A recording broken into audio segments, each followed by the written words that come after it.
I prioritize my health. I'm going to the gym 4 to 6 times a week. You cannot stop that. I'm sorry. If I die tomorrow because of health complications, the job, whatever, will replace me later. Like that, my job will be posted that fast. I've got to take care of myself. Same thing goes with my family. I have chosen to prioritize my relationship with God, then my family. Those are the two most important things to me. If something happens to like where I've got to pick between, job, even my business and my family, I'm sorry. Family's winning. My spiritual relationship is winning. Hey guys, it's Ariel from the Work and Play podcast. If you're getting any value from this channel, and I mean anything from the tutorials to the podcast to the random videos that you see on this channel, then I just ask that you do one thing. Please subscribe. Subscribe and share this to anyone that you think this resonates with, and drop a comment below so I know what other things that you want to see next. Now let's get back to the episode. Welcome to another edition of the Work and Play podcast. I'm your host, Ariel, and I'm here with the wonderful guest, Mr. J-Remy. How you doing? I'm good. Blessed to be here. Thanks for having me on. Thanks for joining me. Yeah, absolutely. So, for those of you guys who don't know, I met J-Remy in a great professional development group full of entrepreneurs, which I talk about it all the time, but we meet in the morning meetup 8 to 9 Eastern time. And J-Remy, I don't even know our first interaction. I think, of course, it was probably on Zoom. Right. And then we ended up transitioning our relationship in person, and the rest is history. So what I know about J-Remy is he is a leader in the baseball space, and he'll tell us a little bit more about his career journey. But without further ado, I would like to share the mic with you. Yeah, absolutely. Thanks, Ariel, for having me on. Like she said, we met morning meetup. I think the first time we met in person was at the content creation boot camp. Shout out Dave Shantz for that, the GOAT. But yeah, as she mentioned, I'm a leader in the baseball space, I guess, if you want to say. I work for the Atlanta Braves. This is my, I guess, technically like part of my third year working for them. I've been let go because of COVID, but then rehired. And I was an intern a few years ago. So that's a long-winded journey that we don't have to get super in-depth into, but just a small window. I'm a kid from St. Louis, Southern Illinois. Actually, shout out Belleville and all the people who I went to high school with, and some of my really good friends I'm still really good friends with. But I've grown up loving baseball my entire life. Watching. I played up through the end of high school, and I was going to college, and didn't really know what I wanted to do. I wanted to be an architect, kind of like in the middle of high school, and so my dad actually had me meet with an architect over lunch because he was like, "Well, let's see if you actually like it." Because as a kid, I used to come up with all these ideas and draw them out and go like, "Hey, Dad, we should build this," and of course he was supportive and said yes. If you guys know that fridge where you can look into it, I came up with that idea first. I take credit for that, but I was 10, so I didn't know how to actually build it, but I take credit for that. I got the blueprints at my mom's house, but yeah, so I met with the architect and we sat down at lunch. He showed me all his blueprints and it was cool, but I don't like to draw. I said I like drawing those, but I don't like drawing blueprints. I just wanted to draw the actual thing and then be done. So at that point, I knew architecture wasn't for me. My dad always told me, if you love what you do, you'll never work a day in your life. And so that's when I kind of combined I'm really good at math and my love for baseball, and that's kind of how I merged the two. So I don't play. I work in the front office for the Atlanta Braves. My title is Bill Lucas Fellow, and Bill Lucas was the first African-American GM, so I'm very honored to hold that title with the Atlanta Braves. And I work in our Major League Operations department doing advanced scouting, which is we're basically game planning for the upcoming teams that we're going to see. But I went to Notre Dame and worked for the baseball team there for a year and studied statistics. All with the intention of getting into baseball, which I was fortunate enough to happen through some connections and a ton of networking. Shout out to Tyrone Brooks, who's been a huge mentor for me in the baseball space. And so, I received a call in late 2018. I graduated from Notre Dame in May 2018 and went back to work at a movie theater, actually. Graduate from Notre Dame and didn't have a job. So I went back making minimum wage at a movie theater and was soon promoted to assistant manager at one of our near locations. So I got a $2 raise. Notre Dame grad, we're making $10 an hour. It was a great time. But it was all because I wanted to work in baseball. So a few months later, I actually got a call from the Braves asking me if I wanted to intern with them. And I interviewed and of course accepted. And then now I'm here kind of two and a half years ish into this career, and it's definitely been good. It's treated me very well thus far, and I definitely enjoy it because baseball, like I said, is easily my favorite thing in the world. But now I'm kind of getting into entrepreneurship, as I have maybe for the last year or so, not really knowing what I'm doing. And I'm sure you've heard the quote, "Doing it ugly." I'm definitely doing it ugly. I have no idea what I'm doing, but that's been a fun journey too. So working for the Braves, have my my fitness and nutrition business, Dorsey Healthy Living. And really just loving like both of them, and I think eventually one of them is going to give, and I think I know which one will give eventually, but yeah, excited to be on. So that's a little bit about me. Yeah, I'm glad you did that, because what you did was so I already know so much about the past. Yeah. And because we met each other in an entrepreneur group, I get to get a chance to get into a little bit more of how you found your next business. So, would you mind telling us a little bit more about the brand and then what your business actually is? Yeah. So Dorsey Healthy Living is all about.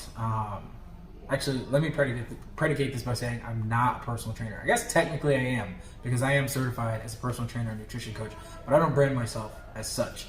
I actually brand myself as a fitness and nutrition coach because I'm all about the education of fitness and nutrition in addition to the results. Obviously, you go to a gym, you hire a personal trainer, they're going to help you get the results. My big thing is my big question was, why do so many people ping pong back and forth in their weight? Like, they may lose it and then gain it all back, and then lose it and gain it all back. And the biggest answer I found is there's two. There's so much information out there that it's hard to sift through. So you end up going and doing one diet and it works, and then you stop, and then you do what you did before, and then it's back. And then the other thing is people just don't know. Like, the education actually like wasn't taught to us like as kids. We kind of just did whatever our parents did. And I was fortunate enough that I had two very healthy parents. They were very active, and so that's kind of how I got started. And then as I continued to move forward, I kind of just learned on my own, did a bunch of research. So that's basically how I like started this brand. Is I wanted to not only help people get the results, but teach them so that whenever I was done working with them, they would know what to do. So it's like the education piece. The benefit of that is if I help somebody today who's 20, 25, 30, whenever they have kids, they'll teach their kids that. And so it's like a trickle-down effect, which is basically what I want. Is so that people in this country and around the world like know like, hey, there's like, this is like how I can like eat healthy. And it's not one specific thing. I preach balance all the time. Like, I'm not telling you have to stop eating or drinking the things that you absolutely love, but also realize we need to incorporate the things that our body actually needs to survive and thrive on this earth. Absolutely. So that's where Dorsey Healthy Living was kind of branded, and it comes from experience. I ping pong back and forth for a little bit myself, and was just learning all the information as I go along. You document the process, and now I'm just excited to be teaching people about that. So it's not about just the training aspect; it's also about the teaching aspect. Yeah, and it sounds like it's also about the lifestyle. So your coaching is suitable for a person who wants to establish a consistent, healthy lifestyle with that incorporates fitness. And it's not, okay, I'm going to the beach this Saturday. I need to really get in. I need to get really chiseled. And it also sounds like if you're trying to be a bodybuilder, that's not it. Correct. It's about sustainable activity on a daily basis. Yeah. And I really like that. So you said you yo-yoed a little bit in your own career. So tell me a little bit about like the core client that you actually work with. How did you find out that this is something that would be a sustainable business?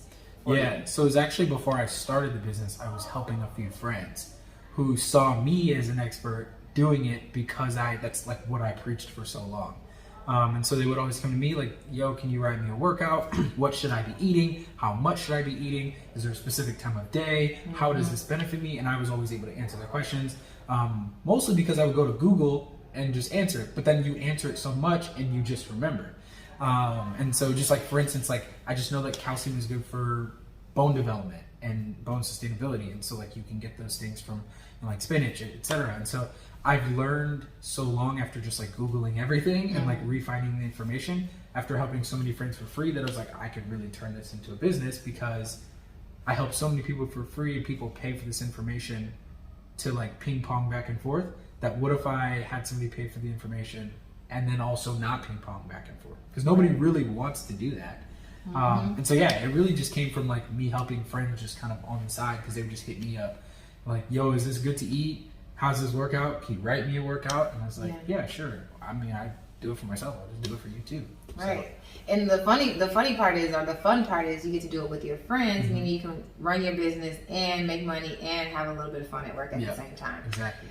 One thing about your journey that really excites me is that you kind of were okay with pivoting at different points in your life. So you gave us a little bit of your backstory, how you were interested in architecture at first, then you went to Notre Dame, and then now you're at the Braves, but there were different shifts and pivots. Yeah. So when it comes to this fitness space and you being in a new industry, what did that pivot look like? Because so it actually happened quick, and it's insane how it happened. To be honest, because 2020, just another small story, I'll keep it short.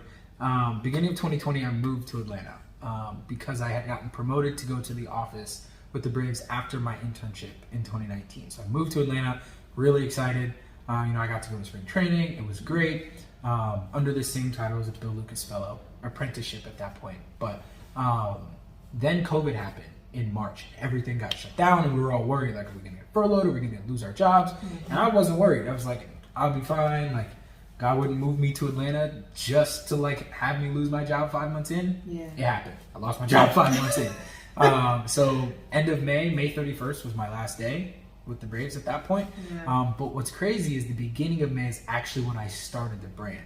And I had no idea I was gonna lose my job. I just thought, I really am passionate about this. So like, let's just go for it. Yeah. And so as soon as I lost my job, I just went head first into my brand because I had already started it a month before. So it's insane when I like think back about it, because it's not like, May 31st happened and then it was June 1st that I started. I started at the beginning of May, and there was a lot of crazy things going on, losing my job. I just lost my dad. And there's just like a bunch of insane things happening. But like, I look back now, it's been about a year. I look back now and I'm like, the timing of everything was like very impeccable. Like it couldn't have been any more perfect, and like how it laid out. Because it's not like I was like panicked to start another thing. It was, as soon as I lost my job, I was like, all right, well, I know what I'm doing next. Like, this is a sign. And then going back to like, God would move me to Atlanta. Now I'm like, I have my Braves job back, and like Atlanta's the hub. First of all, y'all gotta move to Atlanta. Just a quick little plug. Yeah, gotta move to Atlanta. Atlanta's great. But I've met people like you, shout out Marlon, Jamal, Dave, Donnie, everybody. Like, they're all here. And some of them aren't, but they come here, and it's like, my mindset has just grown, especially in this entrepreneurship journey, my personal development journey, which like lends itself to my other areas of my life, my marriage. I'm going to be a father soon. Like all of it is growing. Yeah. And like, I attribute that to the people I've met here. And just like being able to grow. Like my dad started that small town in Illinois, and I moved here and just like got around people who are, the same forward-minded thinking as me. It's been incredible. So the pivot was like unplanned but perfect at the same time. Yeah, the pivot happened, and everything that was supposed to be in place for your mindset to catch up was right there. Yeah. So let's go back to your mindset when you started the business, because you said you started a month before you even got let go. And what I know about Jeremy is that you were in a good place. You loved what you were doing. Yeah. You still love what you're doing. Like, this is like baseball is life / being able to like do everything that you want to do, plus your goal of being a GM, which we haven't even talked about. You were in a good place. So when you started your business, what was your idea around it, if it wasn't to like be a full-time entrepreneur? At that time, it was just to have like a side thing. Okay. It was like strictly like a side thing. It was like, you hear people in entrepreneurship, it's either a side hustle or like a business company. I wanted it to be a side hustle, where I was just like helping a few people here and there. I had no plans on like growing my Instagram huge. I just wanted to help a few people here and there. So that was the mindset around it. And then obviously in the last 3 months that has substantially changed.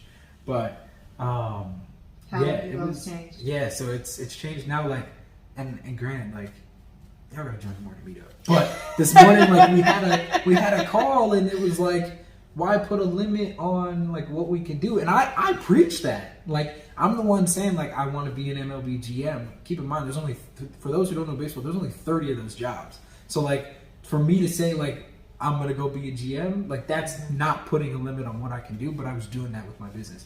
And so like this morning we talked about it. It's like, don't make your minimum your maximum. And it's like, wow, like I can actually like make this thing through the roof, especially because I know I have something that's a good idea and it's a hole in my market. You know, everybody asked me at the beginning, aren't you worried about it being so saturated? Something I learned at a content boot camp, you know, that I met you at was saturation. You should only be worried about saturation if your marketing is not great. And I was like, oh, so like, and not to mention there's always going to be people who resonate with you versus somebody else. Mm-hmm. So like me knowing who I am, this is not to sound like arrogant or self-centered, but like me knowing who I am as like a very electric human being, having an idea that I know is sustainable and like some people are looking for, like combining that with just like getting the word out there, like I know I'll shoot to the top. So like why put a cap on that? Like that's limiting my own potential at that point. And I said at the beginning, I have no interest in being average. So by keeping it a side business, that's keeping me in a cage that's average. So at this point, I'm like, nah, we're going to run it all the way up. Absolutely. Yeah. I mean, well, when you think about it, there are people who want to get ripped and cut, and there are people who want the fat butt, and there are people who want to get really slim and trim.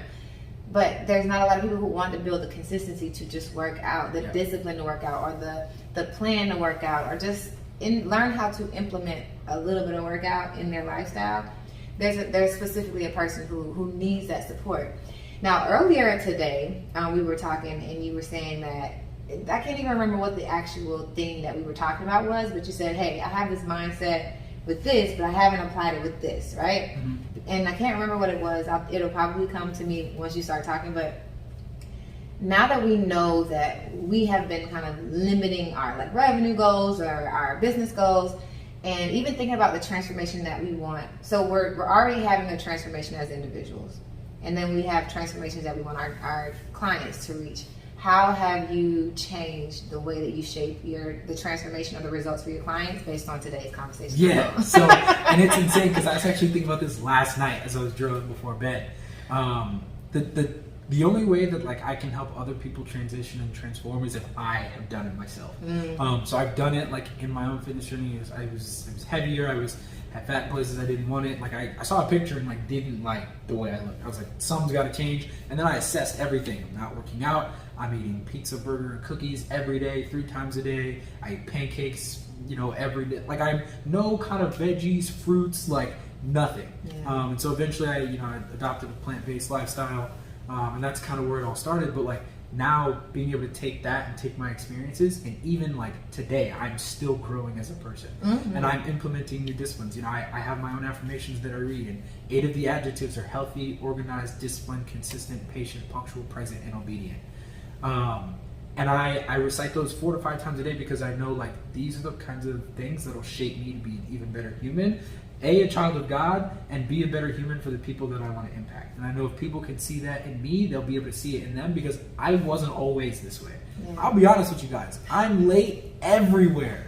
I'm the worst when it comes to punctuality. But that's why you did that punctual challenge on your Instagram. Yeah. And so if you don't follow me, every day on my Instagram story, it's called the Punctuality Chronicles. Okay. And I'm documenting like I need to be on time everywhere. It doesn't matter. And at first I was picking, maybe 2 or 3 things every day. And I actually had a conversation with Dave yesterday. He's like, go all in now.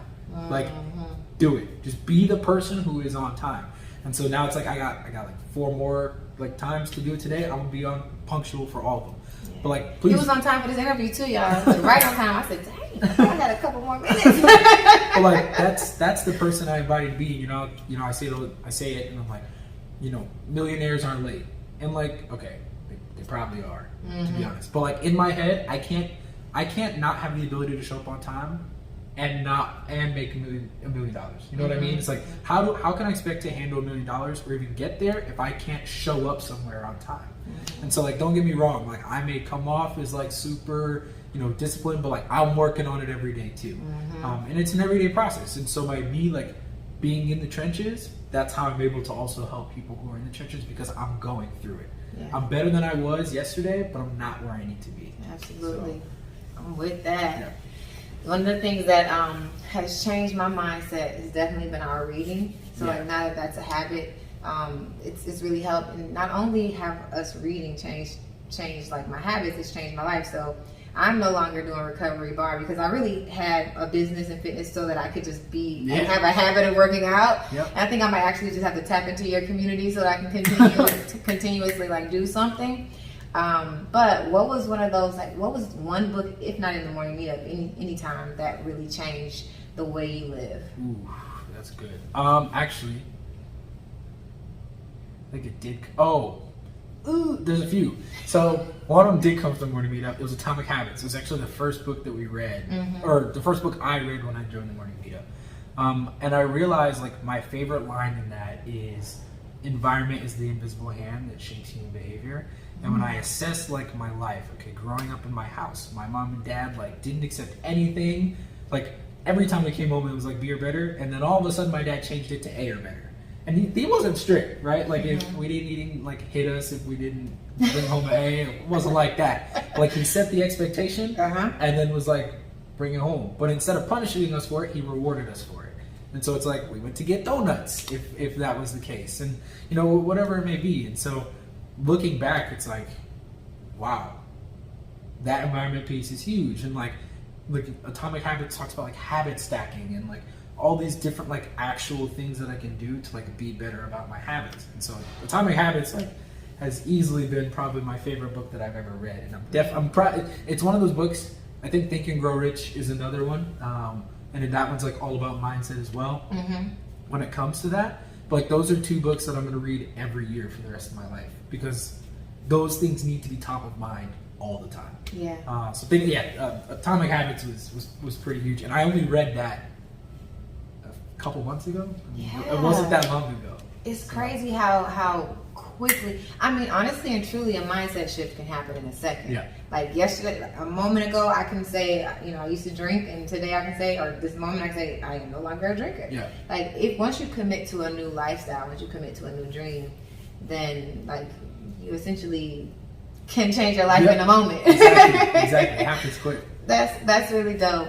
So let's talk a little bit more about your journey, because now that we know the fitness consistent teacher, we'll say teacher, fitness / coach, that's who you are today. But it wasn't always fitness, and you're currently in a place where you're both corporate and you're entrepreneur. So can you walk us through your corporate journey and how you got to, you know, start to becoming to embrace entrepreneurship? Yeah. So I think the biggest thing, where did I hear this? There was a program that I went through last summer with some guys I know, and actually a couple of my friends and I went through it. And I don't want to say I was in a bad spot, but looking back, like just mindset like wasn't where it needed to be. I was the kind of person who like felt compelled to have lots of touch points with friends, or you know, not set my own boundaries when it came to work, or you know, really anything. And so they really helped me break that. It was like, your friends will still be your friends whether you talk to them every day or every week. Like it's about the quality of the relationship and not the number of touch points. So when I finally got that through my mind, I was able to focus more on me internally. And that's where like my transition really began to take off, because like now that I have more energy to focus on myself and what I need to do, that allows me to now take care of more people. I'll tell everybody, like, if you're not fine, you can't help anybody. So if I'm not okay, I can't help anybody. I've got to like fill my cup first before I can go pour into other people. Absolutely, I say it all the time. Yep. And so like for me, like looking at, you know, in my corporate job, in my entrepreneurship, like it's been growing because of last summer, obviously my entire life, but it's really been growing because I decided to like begin putting myself first. And so like we can even go back to, you know, when I first got into fitness and nutrition, I began to like put my health first, which gave me more energy, it gave me more confidence. It started those tiny little disciplines of like, ooh, this is a good one. So I didn't work out really before like sophomore year of college. I ran a little bit freshman year, like leisurely with one of my friends, Sarah, shout out Sarah. And then the only time I worked out before that was I was on the baseball team, so we did conditioning like right before the season started. But other than that, I wasn't an active human being. And so I was going in the evening during the latter half of sophomore year, and I just discovered I was like, I'm tired by 6 o'clock. I don't feel like going to the gym, so I wouldn't go all the time. And so one of my friends, Kevin, he suggested that I go in the morning, and I was not a morning person. And I was like, how am I going to get up and go to the gym in the morning? And I'm sure a bunch of you probably resonate with this. Not a morning person. Not a morning person, exactly. Which, by the way, that's another limiting belief, saying you're not a morning person. Because we as humans can do anything. Don't forget that. But I practiced every day that summer. or Monday through Friday, I got up at 7 a.m. I usually, keep in mind, I'm the kind of person who, like, if I have class at 11 a.m., I get up at 10:30. So I spent the entire summer getting up at 7 a.m. to practice for when I got back to school. Even if I was just gonna have the alarm go off and sit in bed, I needed to know that, like, 7 a.m. comes, you're awake. And so looking back and, like, practicing that for 3 months straight, when I got back to school, getting up at 6 a.m. for the gym was easy. I was like, this is easy. And so I went Monday through Friday, and then had an accountability partner who I met at the gym. And so he made sure, like, yo, you coming today? And I was like, yep, I'll be there. I'm on my way. I'm walking there right now. And so, like, what I didn't realize is, like, all of those tiny things that I did that began implementing, people speaking into my life, like, has, like, brought me forward now. And looking back at last summer, that's brought me forward now. Yeah. And it's, like, really shaped, like, who I am. Yeah. Like, getting me, like, just to be better. So you pretty much you built your fitness muscle starting sophomore year of college, and you also mentioned that you yo-yoed back and forth, right? Mm-hmm. So I would imagine there's some challenges that you've learned to mitigate. And I'm curious, what would you say the biggest challenge? Have you ever yo-yoed while you were in corporate? And then what was that challenge that you had to overcome as a corporate person? So I guess there's like one, it's like a very small one. I haven't been in corporate super long. I was an intern in 19, only employed for like half of 2020, and then now I'm re-employed now. I think the biggest thing is just like the time aspect. You know, everybody wants financial freedom, which is great. I'm after time freedom, which requires financial freedom, because I'm really big on, like, especially now, like, being present in the moment. You know, I've got a kid on the way, and I've been married for 8 months now to my wonderful wife Zoe, and we've actually been together for 9 years coming up soon. So we've been together since high school, and what I don't want is to miss opportunities with her and my future kid, and then, you know, whatever kids we have. And so, like, that's probably my biggest conflict now, is like the back and forth piece of, like, you know, working in baseball, you work a lot of hours, and it's just part of the job. Like, in season, you work a ton of hours. But, like, that time piece is becoming even more important to me, especially now that I have a son or daughter. We don't know yet, but Speaking into existence. Yeah, I mean, and honestly, like, I never had a younger sister, so part of me hopes it's a girl. But I had an older brother, an older sister, and a younger brother, but never a younger sister. So, but just like that's like the yo-yo that I'm working with right now. Because, like, don't get me wrong, working in baseball is awesome. Like, with it being my favorite thing in the world, like, I'm very blessed and thankful to be where I am, because I realize not a lot of people get to do it. But then there's always that piece of, like, I really want to go spend time with my wife. I really want to go spend time with my friends. I want to build my business. I want to, you know, in 6 months, I want to spend time with my kid. You know, I held my first newborn. Some of our friends just had their first child maybe 3 weeks ago. And about a week and a half ago, I held him. That was my first time ever holding a newborn, and I didn't want to put him down. And I was like, this isn't even my kid, and he's my best friend already. And I was like, in 6 months, nobody's going to hear from me for a long time, because it's just going to be me, Zoe, and our baby, and that's it. And so that's, like, probably the yo-yo that I'm dealing with right now. Time. Yeah. Which is also a mindset shift, but we have to determine what that mindset shift is, what your point, you know, we kind of know what your point A is, but we have to figure out what your point B is going to be. And it sounds like you'll be balancing both corporate, your business, and then your family. Yeah.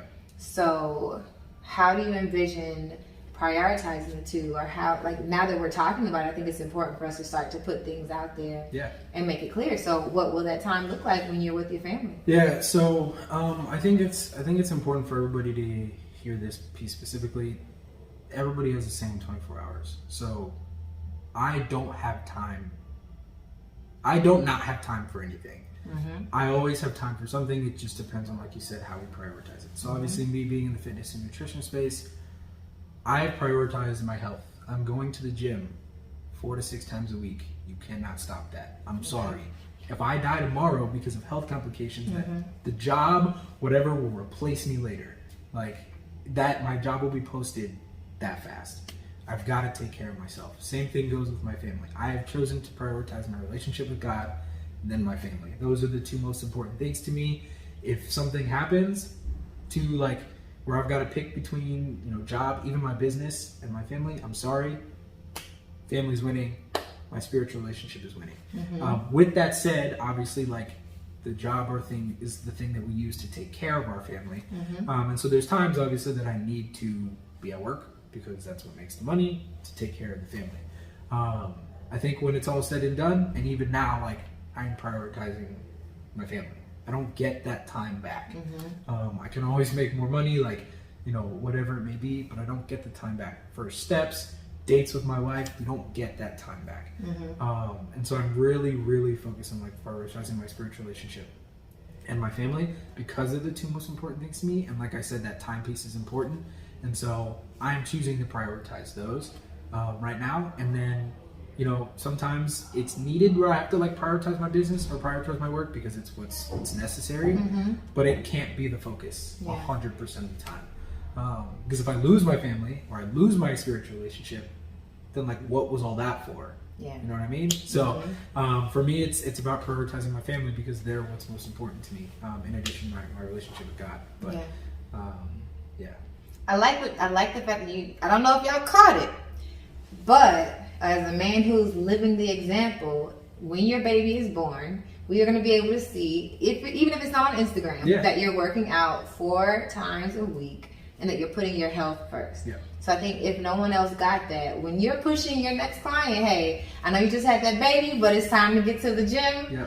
Know that it's coming from a place where you did it first. So we'll be checking in on that piece. Oh yeah, and then the other thing is like I have to make it easier for myself, right? It's not feasible to drive to a gym that's 25 minutes away, but like I have plans to just like buy some dumbbells. So if I can't get to the gym, I'll just do something in my living room. That's a great thing. And that's how you guys can like prioritize. I mean, really prioritize anything. It's just make it easier. Like, if you can't go to the gym, bring the gym home. I feel like that was Atomic Habits as well. Right. Make it easier. So we've actually explored a lot from your entrepreneurial journey as well as your fitness journey. And I'm curious, so because this morning, as a frame of reference, this morning we talked about our relationship with money. I'm curious to know what your relationship with money is. And how has it changed? Do you want to know my relationship with money a year ago or today? I want to know A and B. A and B? Okay, so a year ago I had an internal conflict with money. The Bible says the love of money is the root of all evil. I took that as saying, don't make any money because if you do, it's evil. What I've learned since then, especially joining this community, is that you need that to take care of your family and take care of other people. But you can also do some really incredible things with money. Some people hoard it, and that's what the Bible doesn't want us to do. You can look at the parable of the talents. The Bible doesn't want us to just take money and stuff it in the ground. God wants us to take the money and just like make His kingdom better, which is what I have plans to do. And so I want to make the money, make sure that my wife, me, my family are taken care of, but then use that to like make the world a better place, whether it's like starting a nonprofit, giving it to charity, tithing. That's super important to me. Tithing is important. Whatever it may be, like use that money, the extra money that you make, to just like make the world better, make those around you better. You can really bless people like if they just have a little bit more. And even if you don't give them the cash directly, like buying people something that they may need. I mean, like something I'm huge on. Actually, a little story. My grandma, on 2 different occasions, she's in heaven now, but on 2 different occasions for Christmas gave me $20. $20 bill was all she had. So she gave me a $20 bill maybe 3 or 4 years, maybe 5 years ago, and then again 3 years ago. And she said, don't use it unless it's an emergency. And this isn't a moment for me to like brag or anything. It's just how I view money. But a few years ago, I carried that. The first one, I carried that 20 in my wallet with me for almost a year because she said, don't use it unless it's emergency. I didn't have any cash in my wallet except that 20, but it's not an emergency, so I'm not using it. My dad and I were at the grocery store, and we were leaving, and this lady and her 2 sons were like walking, and they were staying at the hotel, an extended stay hotel, and she needed some money.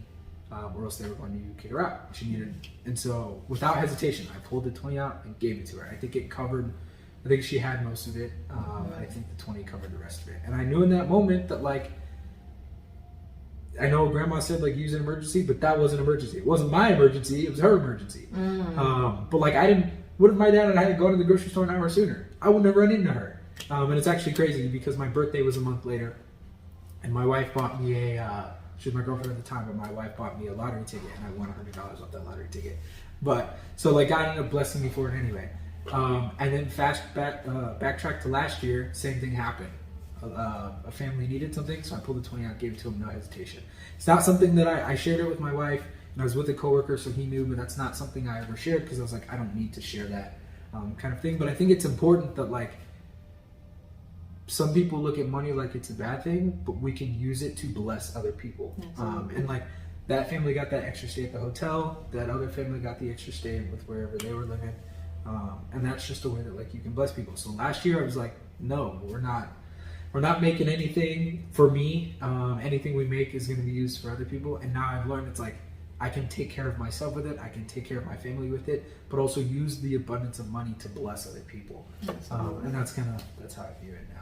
So. Yeah, I just caught another maybe nuance in that, you know, from a health perspective, you can't pour out of an empty cup. But now you come around to the idea that you have to pay yourself first because you can't bless other people until you bless yourself. Correct. And it started with a blessing from grandma. Yep. That's dope. Yep. So thinking about all the people, you know, who matter to you, and I know you've mentioned your grandma, you mentioned your dad, and of course we mentioned David. Where do you go for like your professional development, or who's your coach? Yeah, so I guess right now I don't have one. I'm just kind of navigating by myself, which is not great. Get a coach, get a mentor. You know, I have a mentor in baseball. My dad was probably my biggest mentor, and unfortunately he's not here anymore. But right now I'm really looking up to people like you and Dave and Donnie and Marlon and Jamal, people who are all headed in the right direction. So while I don't have that, you know, overhang, maybe we can consider Dave and Donnie that. But also just like being a part of the community, I'm like seeing what they're doing, which like motivates me to be better. I think the biggest part about being in a group is like, if I suck, I won't be a part of the group anymore. So like I've got to stay on top of my stuff. And it's not like you guys are gonna kick me out. I'm gonna just leave. so it's like, wow, yeah, I'm not doing what they're doing. See ya. So there's incentive to me to like stay around. But yeah, I definitely am looking to get, you know, an actual coach, because there's only so much I can do by myself, and also why make all the mistakes when they made them and they created something that like will keep me from making. It's just like it's like silly at this point. Yeah. I'm like, I might as well not go make the mistakes. I think at the beginning it's fine to make those mistakes. Yeah. But like I'm a year into this now, I don't need to necessarily be making all the mistakes to go all the way up. Absolutely. And somebody already did it. So accelerate that growth, baby. And that's what and if you think about it, that's what I'm doing for other people. Is like I spent so much time going back and forth. It's like, let me help you. Here's the information, and like this way you don't have to. Absolutely. So I love to visualize the opportunities that we want to come forth, because sometimes when we get thrown opportunities from all different places, we don't know which one looks like a really good opportunity. So one part about finding a coach would be identifying what the challenge is. Yeah. So what challenge are you currently facing right now that you would like support with? Yeah, so I think my biggest thing is just keeping everything together. I am super ambitious, so my brain just fires off. If I see a new opportunity, I'm like, oh, wait, let's maybe explore this one. And I think the biggest thing I've taken from Dave and Donnie thus far, especially just watching their podcast, is like focus on one thing and really go ham after that. Yeah. And so when I first started my business, I had a bunch of different options like for people. And then I saw that and I was like, of course that makes sense. I can't put energy into 5 different things. So it's like staying focused on one. But then like a little bird will come calling and oh, here's another opportunity. Oh, another one, another one. So it's like really just like staying honed in and like building that up. And then the other piece is like, I don't know what I don't know. That's a blind spot.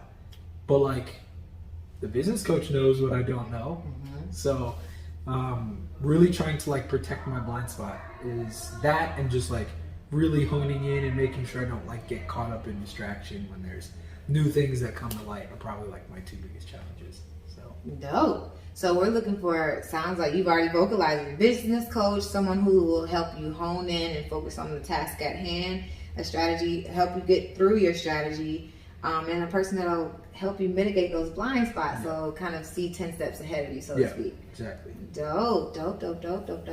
And then I guess last question I would ask is, as we think about your next journey, you're in a place where you're at the precipice of entrepreneurship in corporate America. You've taken the step to start your business, launch your business, and put yourself out there. So what would you say is your goal for the next 3 to 5 years? 3 to 5 years. That's a good one. I'm actually super huge on goal setting. Of course, I don't have a clear answer to this right now. 3 to 5 years from now. So yes, familial. Obviously we've got a kid on the way, and hopeful to have another one in 3 to 5 years. But I definitely want to be at a spot where I'm sustaining them. And we had our call this morning where we talked about like 6 figures is not enough, and I think that's true, especially when you lay out the kind of lifestyle. And I've laid that out in my head plenty of times, and you just realize like how much you need to make. And so I guess monetarily, like that really looks like I need to be in like the mid 6-figure range in that time.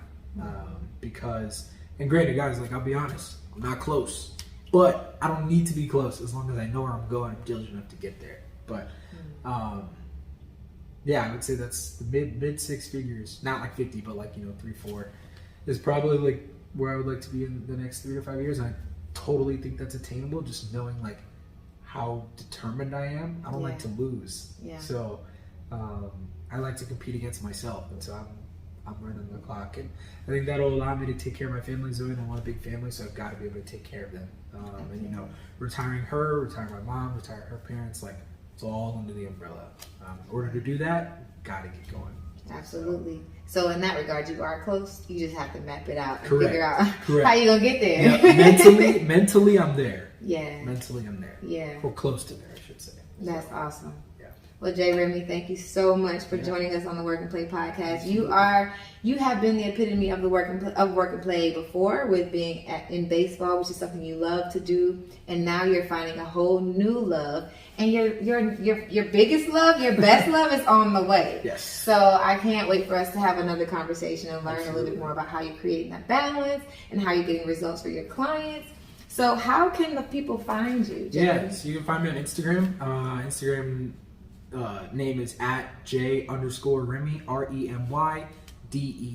My name is J-Remy Dorsey, but people call me J-Remy. So feel free to call me J-Remy. But yeah, on Instagram at J_REMYDEE. So yeah, you shoot me a message, you want to just connect, I will definitely reply. I love meeting people and connecting. So that's the best place to find me. Well, there you have it. If you are interested in connecting with J-Remy outside of this conversation, and you want to even learn how to boost up your own fitness journey, definitely the person to talk to. I'll be hitting you up after this interview just to see how we can actually get some more consistency going in my life. And did you know that I also have coaching services as well? I did. I don't know what they entail, but you can enlighten me. Well, absolutely. I have an 8-week program for people who want to go from corporate to employee. From employee to entrepreneur, which is essentially what you've already done, and you're on your way to figuring out what that looks like for you. But if you guys are interested in reaching out to me, it's Ariel Young _ and I will definitely be back with you guys soon. Thank you so much, J-Remy, for joining us. Thank you. And thank you guys for watching. Talk to you guys later. Peace.